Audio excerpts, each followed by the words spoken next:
नमस्कार, आप देख रहे हैं केबीसी न्यूज। देखिए, बिहार विधानसभा चुनाव में करारी हार के बाद महागठबंधन के एक खेमे राष्ट्रीय जनता दल आज समीक्षा बैठक करते हैं और मगध प्रमंडल के जो नेता हैं, जो विधायक हैं, वो समीक्षा बैठक में पहुंचते हैं और इस समीक्षा बैठक में क्या कुछ निकल के आने वाला है, ये जानने की हम कोशिश करते हैं। हमारे साथ हम बात करने की कोशिश करते हैं राष्ट्रीय जनता दल के जो नेता है उनसे, आखिर क्या कुछ कह रहे हैं। सबसे पहले आप सुनिए शिवचंद्र राम को। ये आज समीक्षा बैठक था सर, और समीक्षा बैठक में क्या कुछ हुआ? देखिए, समीक्षा बैठक तो अभी मगध प्रमंडल का हुआ है। जो हमारे राष्ट्रीय जनता दल के प्रत्याशी थे, उन प्रत्याशी जो हारे हुए प्रत्याशी हैं और जीते हुए विधायक हैं, उन लोगों से हम लोगों ने क्षेत्र के बारे में समीक्षा हम लोगों ने लिया है।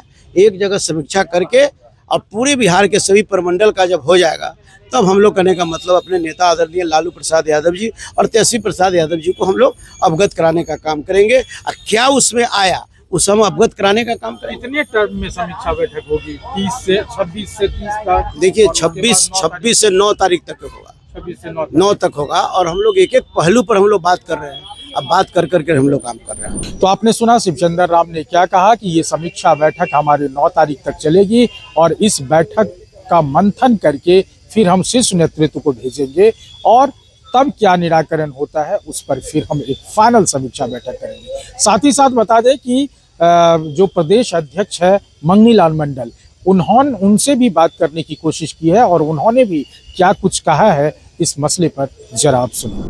देखिए, रिव्यू है 9 दिसंबर तक। प्रमंडल वाइज कर रहे हैं। जो इस प्रमंडल में जितने जिले हैं उनमें जो हमारे कैंडिडेट हैं राष्ट्रीय जनता दल के महागठबंधन में, ये महागठबंधन के स्तर पर अभी नहीं हो रहा है। राष्ट्रीय जनता दल के तो जो हमारी प्रत्याशी 143 थे, तो पहला तो उनके स्तर पर हो जाएगा। ग्रुप में है कई ग्रुप, आज एक ग्रुप का हम लोग कर रहे हैं।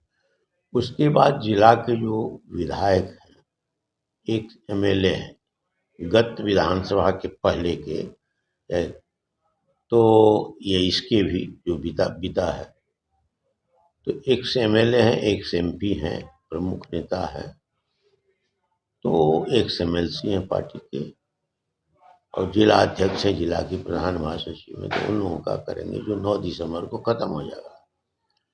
समीक्षा में जो बातें आएंगी या आ रही हैं, इसका डिस्क्लोज अभी हम नहीं कर सकते।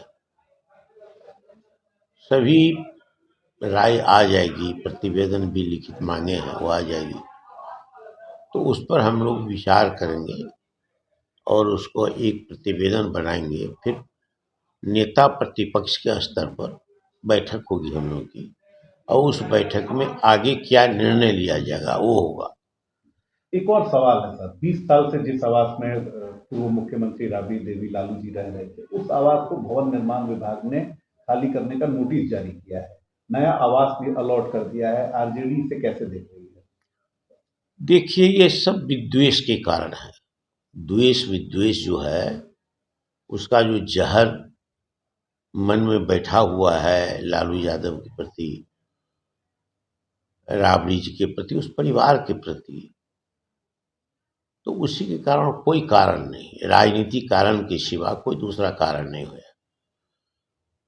तर्क दिया जा रहा है और रास्ता निकाला है कि हार्डिंग रोड का जो मकान है, एक मकान जिसका आवंटन किया है, उसको कर्णांकित कर दिया जाए। तो कर्णांकित का मतलब है कि ईयरमार्क अंग्रेजी में कहते हैं। जो प्रतिपक्ष के नेता होंगे विधानसभा या विधान परिषद में, तो विधान परिषद के नेता उस बनेंगे। तो 20 बरस से आप चीफ मिनिस्टर हैं 2005 से।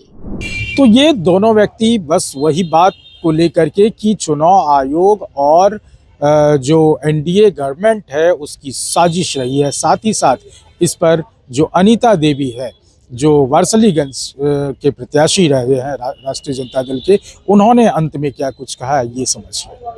आज हमें संकल्प लेने का दिन है।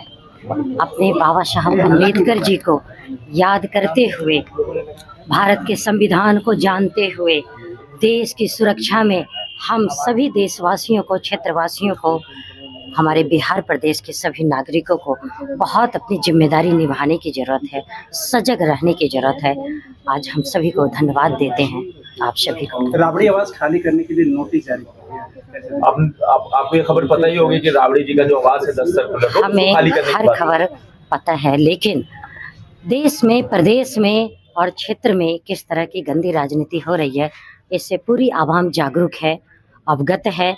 मैं चाहूँगी आप लोग भी बहुत सजग रह के आवाम को जागरूक करने में अपनी अहम हिस्सेदारी जरूर सुनिश्चित करते रहिए। धन्यवाद। लेकिन क्या लगता है कि ये जो हो रहा है नीतीश कुमार का आदेश है या किसी और का लग रहा है? देखिए, आगे वक्त बताएगा और हम लोग हैं आगे लड़ाई लड़ने के लिए। तेज प्रताप यादव भी ट्वीट करके कह रहे हैं कि नीतीश और लालू यादव की ये आखिरी दोस्ती होगी। छोड़िए, आगे वक्त काफी आएंगे, बहुत सारी बातें होंगी, समीक्षा होगी